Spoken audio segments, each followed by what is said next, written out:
Heart, sugar పేషెంట్లు ఎండు చేప తింటే ఏమవుతుందో తెలుసా? చేపల కూర అనగానే చాలామందికి నోరూరుతుంది. ఇక ఎండు చేపల గురించి అయితే చెప్పనవసరం లేదు. వీటిలో అనేక పోషకాలు ఉంటాయి. అయినా సరే వీటిని కొందరు తినకూడదట. ఎందుకు తినకూడదో తెలుసుకుందాం. చాలామంది ఇష్టంగా తినే ఆహారాలలో ఎండు చేప ఒకటి. మనం రెగ్యులర్గా చేపలను తింటుంటాం, కానీ వీటిని తిన్నట్టు ఎండు చేపలను తినము. కొందరు నాన్ వెజ్ తినేవాళ్ళు కూడా ఎండు చేపలను తినరు. ఎందుకంటే వాటి నుంచి వచ్చే వాసన అందరికీ నచ్చదు. నాన్ వెజ్లో అధిక కొవ్వు లేని ఆహారం ఏదైనా ఉందా అంటే అవి చేపలే. ఎండు చేపలో 80-85% వరకు ప్రోటీన్ ఉంటుంది. ఎండు చేపలు తింటే ఎముకలు, దంతాలను బలపరుస్తుంది. రోగనిరోధక శక్తిని పెంచే యాంటీ ఆక్సిడెంట్లు ఇందులో అధికంగా ఉంటాయి. కాబట్టి జలుబు, దగ్గు ఉన్నవారికి ఎండు చేప కూర చాలా మంచిది.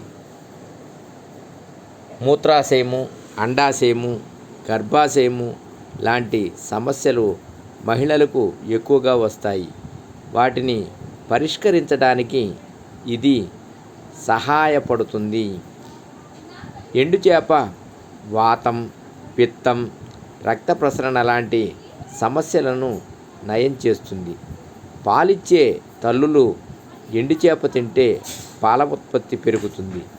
ఎండు చేప ఎవరు తినకూడదు? గుండె జబ్బులు, జీర్ణ సమస్యలు, చర్మ సమస్యలు, మూత్రపిండాల సమస్యలు ఉన్నవారు ఎండు చేప తినకూడదు.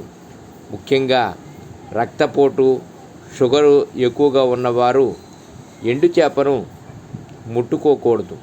చర్మ సమస్యలు లేదా అలర్జీలు ఉన్నవారు కూడా ఎండు చేపను తినకూడదట. అలా తింటే దద్దుర్లు, దురద, పొక్కులు లాంటి సమస్యలను ఎదుర్కోవలసి వస్తుందని ఆరోగ్య నిపుణులు చెబుతున్నారు. ఏ ఆహారాలతో ఎండు చేప తినకూడదు? ఎండు చేప తినేటప్పుడు మజ్జిగ, పెరుగు, ఆకుకూరలు లాంటి ఆహారాలను తినకూడదు. ఇది శరీరానికి హానికరం. కొన్నిసార్లు ఫుడ్ పాయిజన్ కూడా కావచ్చు. ఇప్పుడు కూడా తినకండి. తలకు నూనె రాసుకొని స్నానం చేసే రోజున ఎండు చేప తినకూడదు. ముఖ్యంగా సైనస్ సమస్య, జలుబు, దగ్గు, ఆస్తమా సమస్య ఉన్నవారు తలకు నూనె రాసుకొని స్నానం చేసిన తర్వాత ఎండు చేప తింటే సమస్య మరింత పెరుగుతుందని నిపుణులు చెబుతున్నారు. సర్వే జనా సుఖినో భవంతు.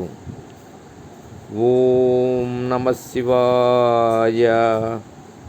ఓం నమః శివాయ.